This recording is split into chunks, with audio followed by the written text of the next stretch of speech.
চাকুর আঘাতে জখম যুবক। হরিশ্চন্দ্রপুরে বাবা ছেলেকে মারধরের অভিযোগ, তদন্তে পুলিশ। মাংসের টাকা ফেরত চাওয়াকে কেন্দ্র করে উত্তেজনা ছড়ালো মালদা জেলার হরিশ্চন্দ্রপুর ১ নম্বর ব্লকের রশিদাবাদ গ্রাম পঞ্চায়েতের চণ্ডীপুর গ্রামে।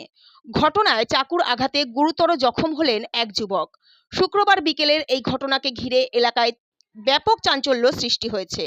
স্থানীয় সূত্রে জানা গিয়েছে, বিরুয়া গ্রামের বাসিন্দা মাজিফুল ইসলাম শুক্রবার দুপুরে চণ্ডীপুর গ্রামের মাংস বিক্রেতা ফিরোজ আলীর কাছ থেকে মাংস কিনে বাড়ি ফেরেন। বাড়িতে গিয়ে মাংসটি খারাপ বলে সন্দেহ হওয়ায় তিনি টাকা ফেরত নেওয়ার জন্য পুনরায় দোকানে আসেন। অভিযোগ, টাকা ফেরত চাইলে ফিরোজ আলীর স্ত্রী কুলসুম বিবি তা দিতে অস্বীকার করেন। এরপর দুপক্ষের মধ্যে তীব্র বচসা শুরু হয়, যা ক্রমে হাতাহাতিতে রূপ নেয়।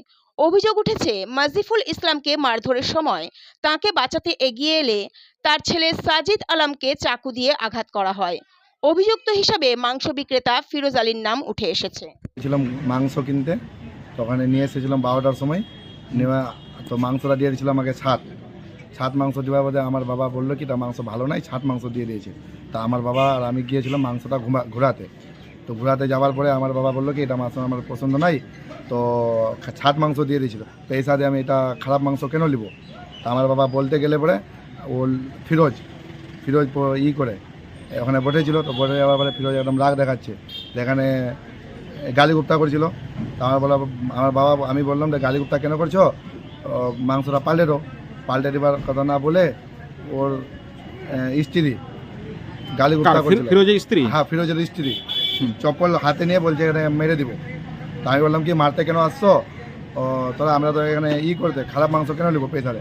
তো আমাকে তবে আমি প্রতিবাদ করলাম। তো আমার বাবাকে গালি গুপ্তা করছিল। আমি গালি গুপ্তা কেন করছো, তো দেখছি যে ওরা মারধর করলো আমাকে। হ্যাঁ, জখম করেছে। আমি চক্ষু নিয়ে আমার বাবাকে মারতে গেছিলো, আমি ধরতে গেলাম, তো আমার চক্ষু লেগে গেছে। তো আপনাদেরকে দুজনকে মারধর করেছে? আপনাকে আপনার বাবাকে মারধর করেছে? ওরা কতজন ছিল? ওরা ছিল দুজন ছিল, আরও ওদের বাড়ির কার লোক ছিল অনেকজন, ওদের নাম জানি না আমরা। তো আমার বাড়ি হলো বিরুয়া, ও চেন্নাইপুরে। বলছি আপনি অভিযোগ করলেন থানায়? আমি থানায় অভিযোগ করবো। আর ট্রিটমেন্ট করিয়েছেন? হ্যাঁ, ট্রিটমেন্ট করেছে। আর আমি ওদের যখন মারতে আসছিল তো আমি চোখটা ছিনিয়ে আমি নিয়ে চলে এসেছি। তো থানায় জমা করেছেন? থানায় জমা করবো এখন যাই আমরা ওদের হয় শাস্তি হোক। যে কেন আমাদেরকে যখন মেরেছে তো আরও কাউকে মারতে, মানে আপনার শাস্তির একটা দাবি করছেন? হ্যাঁ, শাস্তির কোনো দাবি করছি। কি নাম আপনার? আমার নাম সাজিদ। মাংসটা মোর ছেলে এনেছিল, তো মাংসটা ভালো নয়, ছুট মাংস দিয়েছিল। আমি বলুন বেটা এগুলো মাংস তো খাওয়া যাবে না, কি কাকু অনুষ্ঠান করলে খেলালেও যাবে না। তো তা না করে বেটা মাংসটা পাল্টে এনে আমি গেলাম, আমি ব্যাগ থেকে মাংসটা ডাললাম। ডালে আমি বলছি যে এগুলো মাংস তো লোককেও খেলা যাবে না, আমারও খাওয়া যাবে না। তো তা চাই ভালো মাংস দেন, আর না হলে টাকাটা ফেরত দেন, আমি অন্যখানে নিব। তার জন্য ওর তিন মাসের সঙ্গে এখানে বাতাবাতি হচ্ছিল। ও পিছন দিকে আগে দিকে ছিল খারোয়, আসে না ধাক্কা মারে, কোচে তোমাকে মারে দিলে কি হতে পারে রে, কী হতে পারে? তুমি বিরুয়াতে আসে মাংসটা ঘুরাতে আসবে? আমি দেখ আমার এখানে শ্বশুরালের গা বলো, আমি এখানে মান ধরেই কথা বলেছি, মাংসটা খারাপ আছে আমাকে পাল্টে দে, না হলে টাকাটা দে। আমার এখানে শ্বশুরালের গাও, আমার চিনি চুনা নি, তোরা তুই চিন তে ধাক্কা ধুকি মারবো।